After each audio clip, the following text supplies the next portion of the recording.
Hello అండి, నేనైతే ఇక్కడ వారాహిదేవి యొక్క నవరాత్రులు అనేది చేస్తున్నాను. ఈరోజు రెండవ రోజు.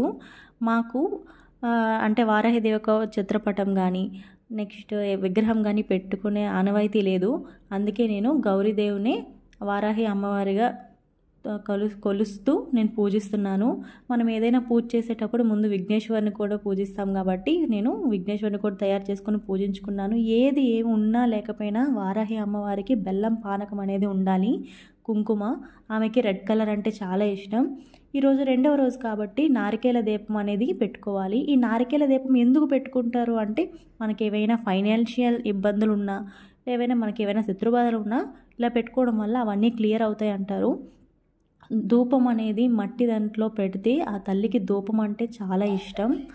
అందుకే నేను ధూపం ఇచ్చాను. ఆ ధూపం పెట్టి తర్వాత నారికేల దీపం వెలిగించి చక్కగా హారతి ఇచ్చానండి.